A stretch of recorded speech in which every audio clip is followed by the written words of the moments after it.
안녕하십니까. 자비도량주지 노입니다. 오늘 본문할 제목은 부처님께서 설법하신 이유 또는 부처님께서 설법하신 목적이라는 주제로 말씀드리겠습니다. 설법이란 부처님께서 말씀하신 법이다 이렇게 얘기를 해요. 부처님께서 왜 설법을 하셨을까? 그 설법한 목적. 부처님께서 설법하신 목적은 중생을 성취시키기 위한 겁니다. 중생성취라 그러는데 그것을 성취중생이라고도 이렇게 얘기를 합니다. 그러면 여기서 성취라는 게 뭐냐? 중생이 부처와 같이 해탈을 하고 중생이 부처와 같이 열반을 얻는 것을 성취라고 합니다. 해탈 열반 이렇게도 얘기를 하죠. 해탈 열반이 곧 성취입니다. 그러면 해탈이라고 하는 게 뭐냐? 무장무예다 그래요. 아무런 장애가 없는 것을 해탈이라고 합니다. 몸의 장애, 마음의 장애, 물질의 장애가 없는 것을 해탈이다 그래요. 그래서 여일이자 장애 장자를 써서 이장이다 그럽니다. 이장이 곧 해탈입니다. 장애를 벗어나는 거죠. 이렇게 이제 불교에서 얘기를 합니다. 그리고 열반이라고 하는 것은 원만구족입니다. 원만구족. 원만하게 다 갖추어진 것을 열반이라고 합니다. 그러면 해탈 열반이라고 하는 것은 무장무예 원만구족 이렇게 되는 거죠. 이거를 서가모니 부처님이 얻으셨는데 그것을 다른 범부 중생도 다 얻도록 하는 것이 이 중생을 성취시키는 겁니다. 성취중생. 그러면 부처님께서는 어떤 방법으로 하셨느냐? 설법 내용은 해탈 열반이고 그러면 설법 방법은 듣는 중생에 따라 달랐습니다. 이 법문 듣는 중생을 좀 어려운 말로 당기 중생이다 그러는데 당기. 당자는 해당할 당자고 기는 근기라고 하는 그 근기 기자입니다. 좀 쉬운 말로 하면 그 사람의 성능, 용심, 마음 작용 이런 거를 말하죠. 이 근기라고 하는데 지금 법문을 듣고 있는 사람들을 당기 중생이다 그래요. 해당하는 근기 중생 또 이렇게도 얘기를 하죠. 근기 중생에 따라서 중생이 도움될 만한 법을 부처님께서 설했습니다. 사실 부처님께서는 중생에게 도움이 되지 않는 법은 설하지 않았습니다. 근데 뭘 하든지 이 서가모니 부처님은 오직 해탈 열반 이외에는 설법을 하지 않았습니다. 그래서 중생에게 도움이 될 법을 설했다. 중생이 이해하고 실천할 수 있고 또 성취할 수 있는 법을 설했다. 그래서 그거를 방편설법이라고 합니다. 여기서 방편이라고 하는 것은 통한다라는 소리거든요. 또 접근한다 이 말인데 설법 방법은 방편설법을 했고 그리고 설법 목적은 해탈열반입니다. 그래서 석가모니 부처님께서는 이 해탈열반에 방해되는 말은 일체 하지 않았습니다. 그거를 이 한자로 무기법이다 그래요. 이 말하지 않았다고 해요. 무기. 없을무 기록할 기자인데 기록하지 않았다. 기록하지 않았다라는 것은 이 말을 안 했다 이 말입니다. 서가모니 부처님께서는 무슨 말을 해도 해탈열반에 필요한 말만 하셨지 다른 말은 일체 하지 않았습니다. 이 무기법으로 아주 유명한 비유가 있는데요. 그 독전 비유라는 게 있습니다. 독화살 비유인데요. 그게 뭐냐 하면 어떤 사람이 독화살을 맞았습니다. 그 독화살을 맞은 사람에게는 가장 필요한 게 뭐냐? 뭐겠습니까? 독화살을 빼고 그 독이 몸에 퍼진 걸 치료해서 본래 상태로 돌아가게 하는 게 제일 우선시 되는 거잖아요. 그런데 그 독화살은 빼지도 않고 연구를 합니다. 어떤 연구냐면 이 화살 종류가 뭐고 또 독이 뭔지 또 어떤 사람이며 여자인지 남자인지 어린아이인지 아닌지 그런 거를 연구를 해요. 그런데 그걸 하다 보면 그 독화살을 맞은 사람은 죽거든요. 그와 같이 이 중생에게는 그 어떤 것보다 해탈열반이 필요하지 이것저것 연구하고 배워봤자 소용이 없다 그래요. 그래서 독화살에 비유를 합니다. 그래서 해탈열반, 방편설법 그런 것을 가지고 이제 부처님의 설법을 이해할 수 있는 겁니다. 그리고 부처님의 설법은 수기설법이다 그래요. 이 근기에 따라서 설법을 했습니다. 그래서 이 설법을 가지고 그 해탈열반으로 인도하신 겁니다. 이 수기접인, 접인이라고 하는 것은 잡을 접, 인도할 인자인데 잡아서 인도한다 그래요. 근기에 따라서 인도하시는 분이 바로 서가모니 부처님이고 그 말씀하신 게 설법이다 그렇게 가르칩니다. 서가모니 부처님께서는 가지가지 교설로 중생들을 성취했다, 성취시켰다 그래요. 부처님 설법은 그 말을 듣고 해탈열반을 이루는 게 중요합니다. 이 말에 머무는 거는 중요하지 않아요. 그것도 비유가 있는데요. 어떤 비유냐면 가을날 가을 연못이 하나 있는데요. 그 연못을 가만히 들여다보니까 연못 안에 아주 밝은 달덩어리가 환하게 있는 겁니다. 그런데 실제 달은 어디에 있느냐 하면 저기 허공에 아주 꽉 차고 밝게 분명히 있거든요. 그래서 이 달은 어디에 있느냐? 가을 연못에도 달이 있고 또 저 허공에도 달이 있거든요. 그런데 이게 무슨 말이냐 하면 허공에 있는 달이 이 가을 연못 속에 떨어졌는데 그 가을 연못에 떨어진 달은 이 비유로 부처님의 설법을 말하는 거고 그 허공에 있는 달은 분명하게 있지 않습니까? 그것은 바로 해탈열반을 얻게 하는 것이다. 이렇게 가르쳐요. 그 가을 연못 속에 있는 달을 통해서 저 허공에 있는 이 달을 보는 거죠. 한번 상상해 보시기 바랍니다. 가을 연못 속에 달이 환하게 있는데요. 그게 실제로 어디 있는지를 딱 보고 싶단 말이에요.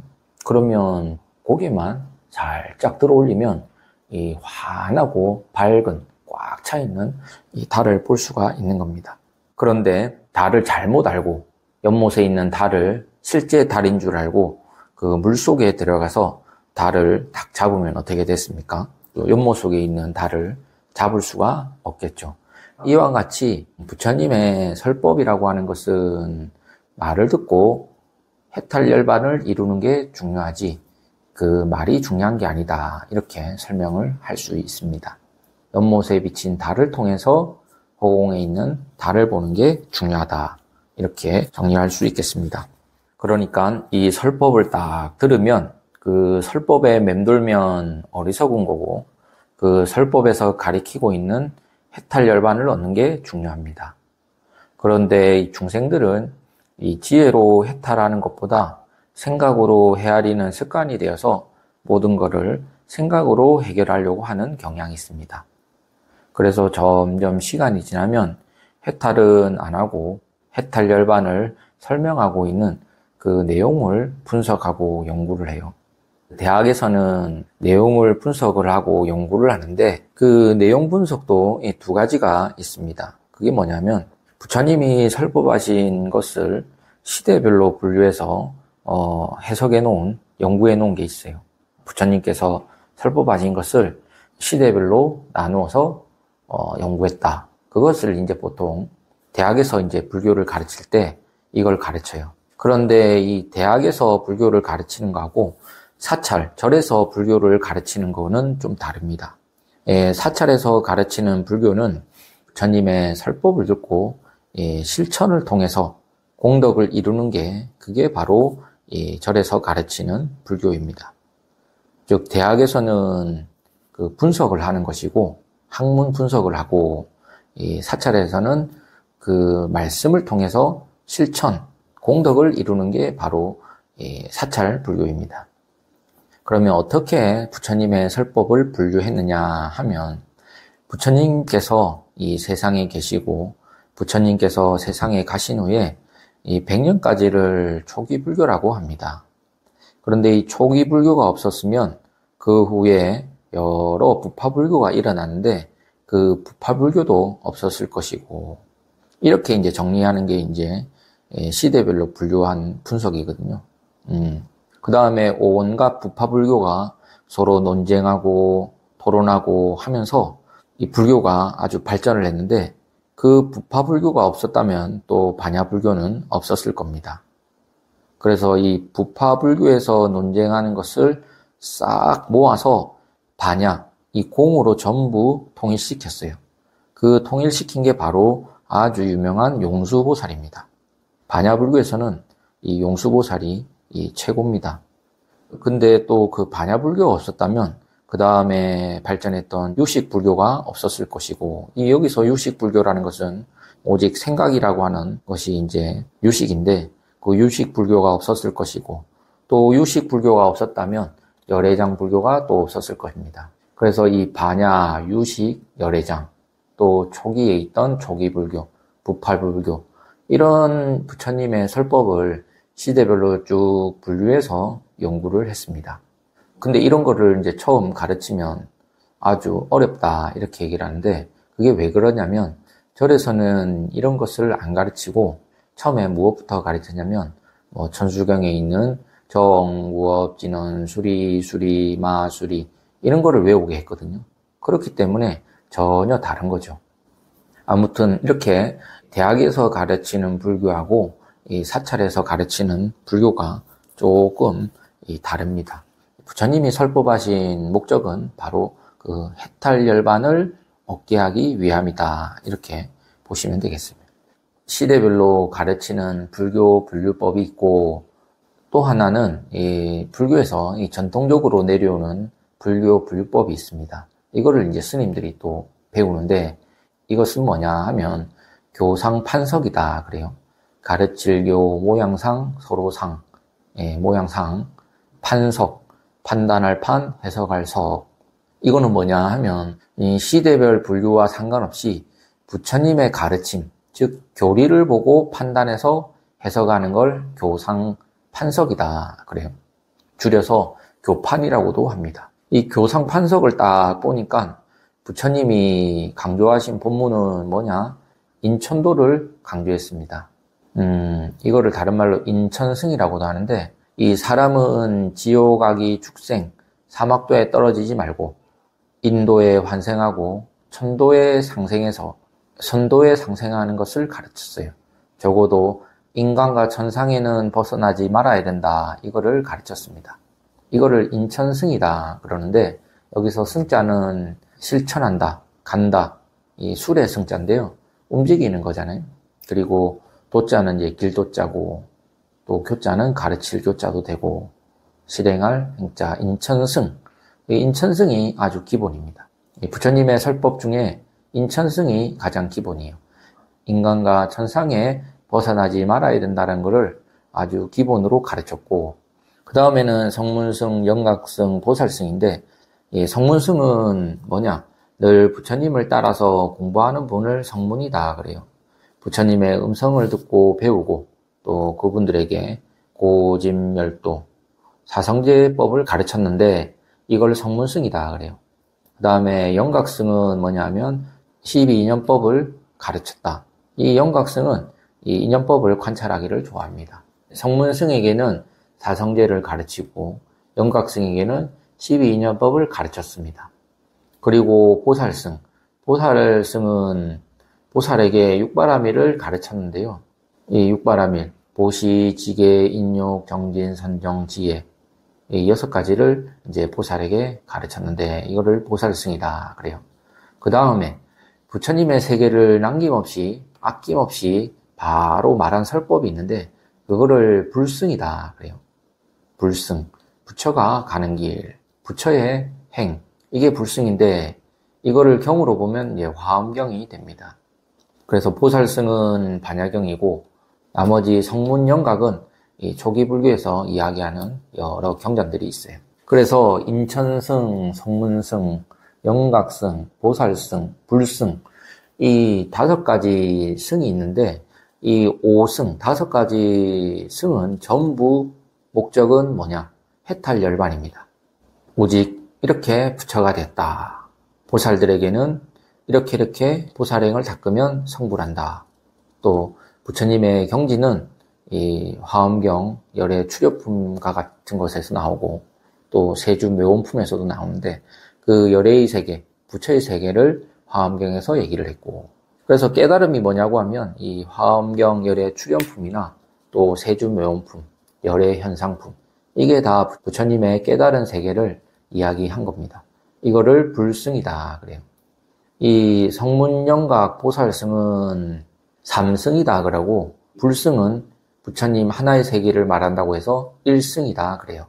그래서 이 불교를 얘기할 때는 항상 삼승과 일승 또는 일승과 삼승 이렇게 말을 합니다.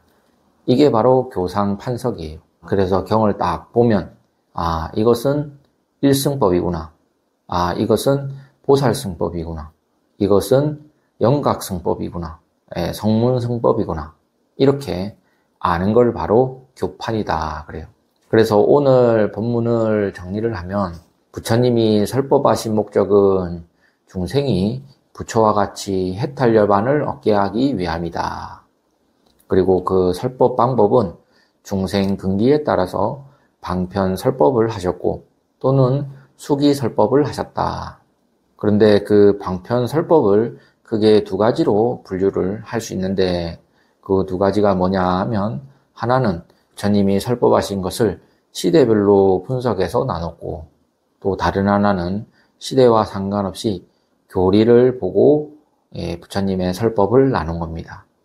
하지만 이 시대별로 나누든 교리를 가지고 나누든 그 두 가지 모두가 다 무엇냐? 무엇을 위한 설법이냐 하면 바로 중생들을 해탈열반을 얻기 위해서 설법하신 거다. 이렇게 정리할 수 있겠습니다. 그러면 오늘 본문은 이것으로 마치겠습니다.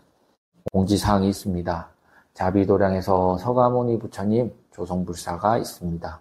그리고 9월 7일 날 점안식에도 많이들 동참하셔서 많은功德 지으시고 그리고 그날 많이들 오셔서 기쁜 행복한 그런 점안식이 되었으면 좋겠습니다. 그러면 다음 시간에 또 뵙겠습니다. 감사합니다.